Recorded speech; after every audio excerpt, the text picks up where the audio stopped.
আমরা ভিক্ষা চাইছি সরকারের কাছে। আর কতবার আমরা 4 বছর হয়ে গেছে।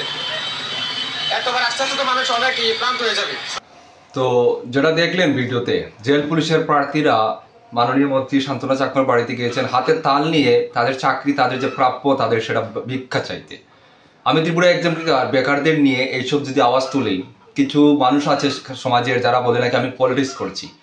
আমি যে বেকারদের জন্য আওয়াজ তুলছি, বেকাররা আজকে 4 বছর থেকে আজকে যে এগুলো চাকরি পাচ্ছে না, বারবার মন্ত্রীদের বাড়ি যেতে হচ্ছে, শেষ পর্যন্ত হাতে তাল নিয়ে এখন ভিক্ষা করতে যাচ্ছে, তারা ভিক্ষা চাইছে। তারা এইগুলো যে আওয়াজ তুলি, এইগুলো চোখে পড়ে না। ত্রিপুরা একজনকে বেকারদের নিয়ে 2-1 কথা বললেও এটা নাকি পলিটিক্স হয়ে যায়।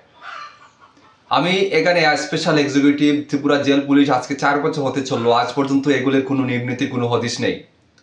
আজকে শেষ পর্যন্ত আপনারা টিভি নিউজ 24 একটা চ্যানেল আছে নিউজে, ওইটা থেকে আপনারা দেখবেন, আজকের নিউজটা দেখবেন। বেকাররা হাতে তাল নিয়ে মন্ত্রীর বাড়ি যাচ্ছে ভিক্ষা চাইতে তাদের চাকরি। কিসের জন্য তারা ভিক্ষা চাইবে?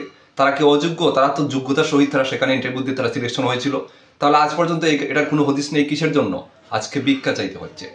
তো ত্রিপুরা এক্সাম্পল যখন এগুলো নিয়ে আওয়াজ তোলে, কিছু সংখ্যক মানুষ আছে বলে পলিটিক্স, এটা নাকি পলিটিক্সের চ্যানেল। বেকারদের নিয়ে কথা বললে এটা পলিটিক্সের চ্যানেল। ত্রিপুরাতে আরো এডুকেশন চ্যানেল আছে, তারা তো শুধু তাদের বিজনেস থেকে ব্যস্ত, বেকারদের নিয়ে তাদের কোনো চিন্তাধারা নেই। আমি ত্রিপুরা এক্সামকে ফেস টু ফেস কথা বলি, বেকারদের জন্য কথা বলি, সেই জন্য নাকি আমি পলিটিক্স করি। সমাজের মানুষ কোনোদিন শুধরাবে না।